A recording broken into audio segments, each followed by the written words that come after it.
welcome to a new vid. This is a series where I read a chapter of a new book every single day, and I come back here and I tell you guys exactly what I've learned so that you don't have to read the book yourself.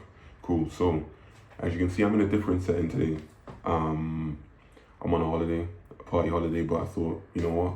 I still need to make a video every single day, so we're here, man. We're here. Today we're going to be speaking about, the way the brain responds to certain habits. The book I'm reading right now is Atomic Habits, right? The way the brain responds to certain cues, etc. And just making yourself aware of what's going on around you and why you're reacting to certain things in the way you do, right? So, for example, there's this thing called supernatural stimuli, right? It's called supernatural stimuli, where it's like an exaggerated version of a natural thing. And that's what gets a lot of people addicted to bad habits, right? Things that they do regularly. Now, let me give you an example. I think there was a study a few years ago where scientists discovered that there's a certain type of animal. It was a duck. It was a duck or a type of bird, right? So naturally in their DNA, they're programmed to when an egg falls out of their nest, right? They go back out and they use their head to bring the egg back in, right? It's just instinct, something that evolves to do so that they can survive, right? It's just naturally built into them. But what scientists found was the bigger the round object, it could be a basketball, it could be a base, it could be like a dodgeball. The bigger the round object, the harder they'll try and the more stimulated they'll get trying to bring that back, right? Even if it's not an egg, they're just programmed to anything round, they're gonna try even harder to bring it back in. And that says a lot about habits. That's what they call supernatural stimuli, right?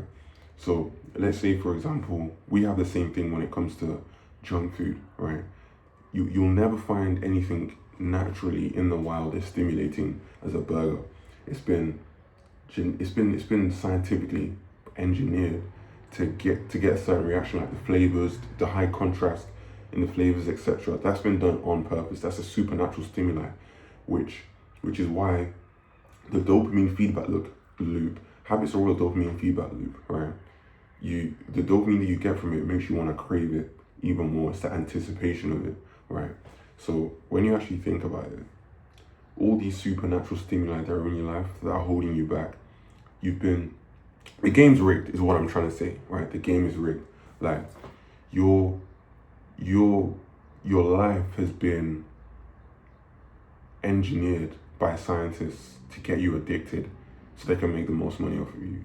So whether that's social media, all these bright colors, you being able to see thousands of, whether you're into guys or girls, you being able to see thousands of good looking people in a few swipes, right? I mean, naturally, thousands of years ago, we probably see like maybe 150 people in our lifetime, but now you can scroll, you can see thousands, millions of people.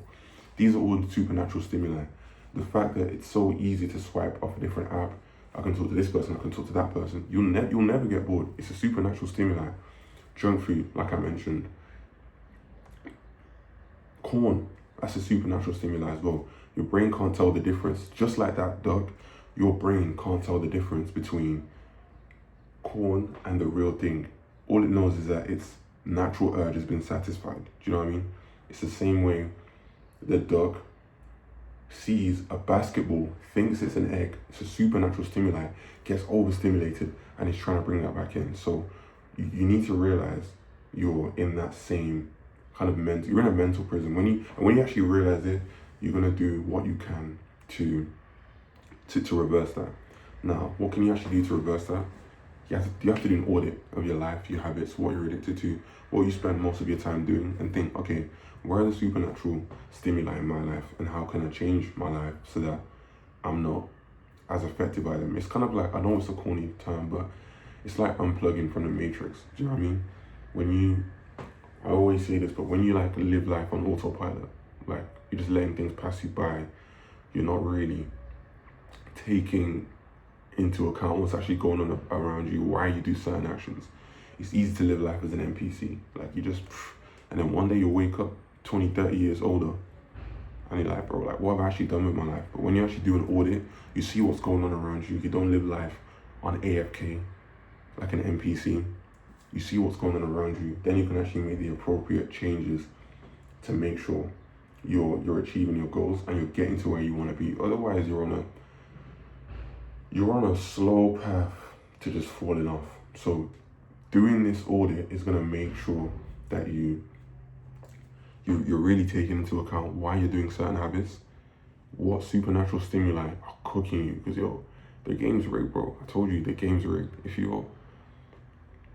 If scientists, thousands of scientists have put their heads together to make these apps, these, where you can get food delivered to your door, and the colors on the apps are engineered in certain ways to get more dopamine reward, everything's bright, etc., gets you addicted. No wonder you're scrolling on TikTok for hours. You lost so much time in your day, even though you wanted to start this side business, right? It's because the game's rigged. Like, there's no two ways about it. The game's rigged, and you've just got to be able to deal with it. So what I would say is do an audit of what's going on. You'll realize how much you're getting cooked. But the good news is, when you realize how much you're getting cooked, you can actually make the appropriate changes to reverse that cycle. So yeah, do that audit. And I'm also going to talk about, how you can actually use the feeling of dopamine, right? I mentioned it's a dopamine feedback loop. Dopamine is like the anticipation of doing it. You don't get dopamine from actually doing it. Like, your brain allocates more resources in its systems to wanting than actually doing something. More dopamine is released in anticipation of something than actually doing it, right? Like, the anticipation of having a smash burger releases more dopamine than actually eating it. Like, your brain wants a lot more than it needs, right? And what I mean by that is, and the reason it's like that is, when more dopamine is released in anticipation of doing something, like before you actually take the action, that's what's gonna force you to actually take the action, right? So if I don't really have a lot of dopamine anticipating eating a burger or eating this muffin, I'm not really gonna do it, am I? But if I've got so much dopamine being released in anticipation of it, then what am I gonna do? It's gonna force me to take action. So what you can actually do is something called temptation bundling. Like, things that you like doing, things that I already mentioned that your brain allocates more brain power to what you want than what you actually need, right? So let's say you need to exercise more. This is something that I used to do. One thing I needed to do was my 10K steps, right? So if I needed to do my 10K steps, and I really love listening to music. I don't remember the last time I went a day without listening to music. I really like to listen to a lot of music, right? So in terms of, temptation bundling, what I do is, if I know I want to listen to music, but I need to walk, then I'm going to listen to music on my walk. So my brain associates the thing that I need to do, the hard action, doing 10K steps, with listening to music, with a good feeling, which is because I'm listening to music at the same time. So it associates it pairs it with a good feeling. So if my brain, it's kind of like you're tricking your brain. So if my brain knows that, every time I go on a walk, I have a good feeling, then it's going to crave that walk more. So you want to engineer stuff. Now, when you understand the way your brain works, you want to be able to engineer your environment to suit that. So pairing something that you like doing with something that you know you need to do is an awesome way to start a new habit, and also reduce friction as well, and reduce the likelihood that you're just going to stop after a few days. Let's say, for example, you need to do 100 push-ups every morning, and you really like journaling, right? So what you could actually do is, you only get to journal once you've done your 100 push-ups. And if you know that you feel good after you journal, your body's gonna associate you doing the push-ups with feeling good. So you're gonna get that craving, right? It's literally like you're tricking your brain. It's like you're putting what you need to do behind what you want to do.